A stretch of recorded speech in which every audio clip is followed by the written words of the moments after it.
السلام عليكم وصباح الفل، وحابب اقول لكم قصة صغيرة جدا كده. المفروض القصة ديت عن واحدة خافت على ابنها رمته في النهر. طبعا قصة كلنا عارفينها، قصة سيدنا موسى. قصة سيدنا موسى دي يا جماعة من أعظم القصص اللي أنت ممكن تسمعها في حياتك.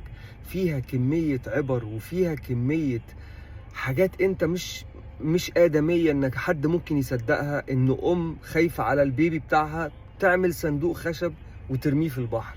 دي حاجة سبحان الله اللي ربنا جعل في قلبها الطمأنينة إنها ترمي طفل عنده أسبوعين 3 عمره أيام في البحر في النيل، وتربطه بحبل، وكل ما تبقى عايزة ترضعه تشد الصندوق ترضعه وترميه تاني.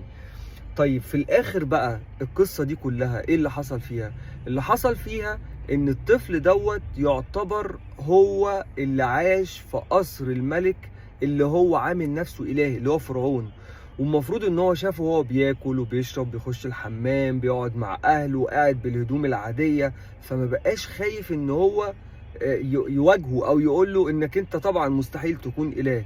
فربنا سبحان الله ليه حكمة ان يخلي سيدنا موسى يدخل جوه بيت فرعون عشان يتأكد ان هو استحالة يكون اله. يعني دي برضو حكمة الهية غير الحكمة اللي في اول القصة ان سيدنا موسى يترمي في البحر عشان امه خايفة عليه.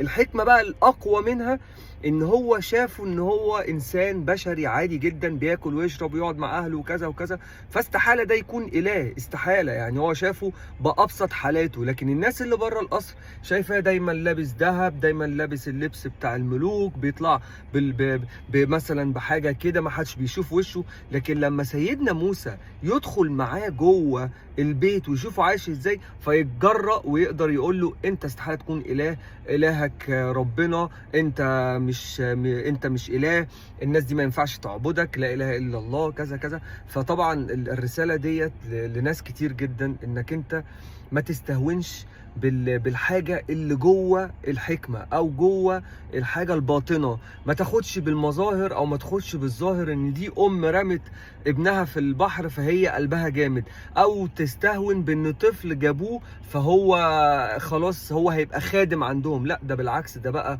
رسول، ومن اكتر الاسماء ومن اكتر الرسل اللي ذكرت في القرآن. عموما شكرا جدا، وحبيت احكي لكم القصة الجميلة اللي كلنا عارفينها، بس فذكر ان الذكرى تنفع المؤمنين. شكرا جدا.